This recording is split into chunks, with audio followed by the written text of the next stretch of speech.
Sob as ondas infinitas do Atlântico, onde a luz do sol se apaga e o silêncio engole cada som, existe uma lenda que assombra a humanidade há séculos. Chamam de Atlântida, o império perdido engolido pelo mar, uma cidade que teria existido antes de qualquer civilização que conhecemos. Muitos descartam como mito, invenção de filósofos da antiguidade. Mas há quem jure ter visto sinais de sua existência. E aqueles que ousam buscar por ela, quase nunca retornam os mesmos. O oceano guarda seus segredos com perfeição. As correntes mudam de repente, desviando embarcações. Sonar de navios falha como se algo no fundo dobrasse os sinais.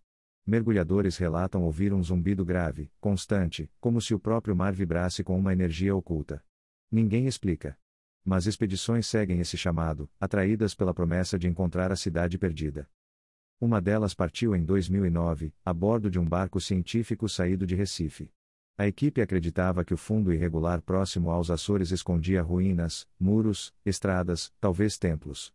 O sonar registrou formas retangulares perfeitas demais para serem naturais. Linhas longas e simétricas se estendiam até desaparecer no abismo. A excitação tomou conta, mas junto dela veio a desconfiança. Para cada caminho que parecia uma rua, outra marca lembrava uma cicatriz, como um ferimento profundo na terra. Os mergulhadores se prepararam. Roupas pesadas, tanques de oxigênio, câmeras presas aos capacetes. Desceram em duplas, sumindo no azul um após o outro. Nos primeiros 100 metros, a água parecia calma, clara, ainda amigável. Mas quanto mais desciam, mais a luz desaparecia. As lanternas iluminavam apenas alguns metros, revelando partículas suspensas que giravam devagar, como se a água resistisse à presença deles. Um deles jurou ter visto algo passar perto da máscara, uma sombra imensa, maior que qualquer peixe. O parceiro virou depressa, mas não viu nada. O rádio chiava, as vozes se cortavam, as frases se perdiam. Mesmo assim, continuaram, tomados pela obsessão.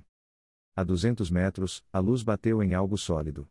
Colunas gigantes de pedra, cobertas por corais negros e algas. As marcas eram gastas, mas nítidas, espirais, olhos, símbolos que ninguém conseguia identificar. Era a primeira prova inegável de que alguém construiu ali, muito antes de o mar tomar tudo. Eles filmaram, mas as imagens começaram a distorcer, como se o próprio quadro se contorcesse.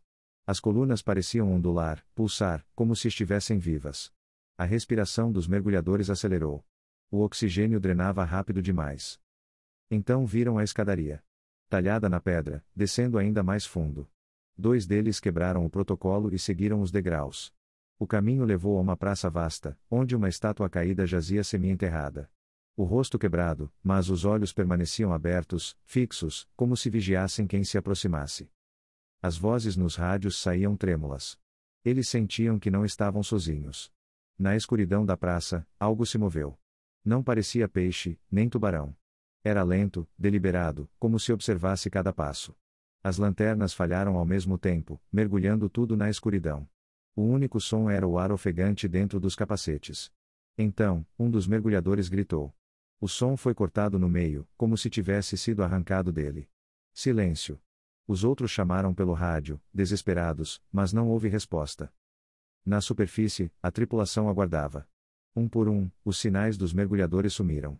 Até que uma câmera voltou a transmitir, mostrando imagens instáveis, o arco de pedra colossal, paredes que pareciam infinitas e algo enorme deslizando pela praça, arrastando marcas na areia. A transmissão caiu antes que alguém visse seu rosto. Apenas 2 foram puxados de volta para o convés naquela noite. Pálidos, tremendo, olhos vidrados. Não falaram nada. Dias depois, desapareceram. Um saltou no mar sozinho, sem lutar. O outro sumiu do quarto de hotel em Lisboa antes de ser entrevistado. O carpete mostrava apenas pegadas molhadas indo até a sacada. O relatório oficial falava em falha de equipamento, acidente de descompressão, mais uma tragédia do mergulho profundo. Mas quem assistiu às gravações jurava que, nos últimos segundos, figuras humanas estavam de pé entre as ruínas. Altas, imóveis, olhando fixamente. Alguns disseram ver olhos que brilhavam. Outros juraram que as bocas se mexiam, murmurando palavras que ninguém entendia. Logo surgiram rumores. Seriam sobreviventes de Atlântida, presos em um estado que não era vida nem morte? Ou guardiões, impedindo que intrusos profanassem o que estava enterrado? Seja como for, não pareciam uma civilização. Pareciam um aviso. Pescadores locais sempre temeram aquelas águas. Alguns diziam que as redes voltavam cortadas, como por lâminas invisíveis. Outros contavam que à noite, o mar brilhava no fundo, como lanternas caminhando sob as ondas. Durante tempestades, o vento carregava vozes que não podiam ser confundidas com o som da natureza. Em 2014, uma empresa privada tentou retirar peças da região. O navio nunca voltou. Semanas depois, destroços surgiram nas praias, retorcidos como se esmagados por pressão absurda. O estranho é que algumas partes traziam símbolos gravados, idênticos aos das colunas vistas no fundo. Até hoje, navegadores falam que o mar muda perto dali. As bússolas enlouquecem, os equipamentos digitais apagam, o ar parece carregado. Capitães voltam no meio da rota, alegando sentir olhares vindo do fundo. E há os sonhos. Sobreviventes de tentativas falhas relatam visões recorrentes, corredores sem fim, estátuas alinhadas, um trono de pedra negra. A cidade parecia respirar. Alguns acordavam engasgados com gosto de sal na boca, como se tivessem aspirado água. Outros diziam ouvir vozes chamando seus nomes, pedindo que voltassem. O mais inquietante é que relatos separados descrevem os mesmos detalhes, com anos de distância, sem que essas pessoas tenham se conhecido. Psicólogos chamam de delírio coletivo. Mas como explicar sonhos idênticos de pessoas de épocas diferentes? Há quem fale de artefatos recolhidos em segredo, uma pedra negra com inscrições que brilham no escuro, um pedaço de metal leve e impossível de fundir. Sempre desaparecem em coleções privadas, como se fossem perigosos demais para circular. Alguns acreditam que Atlântida nunca foi um paraíso. Talvez fosse um forte, construído para aprisionar algo antigo, uma força tão perigosa que precisou ser afogada sob quilômetros de água.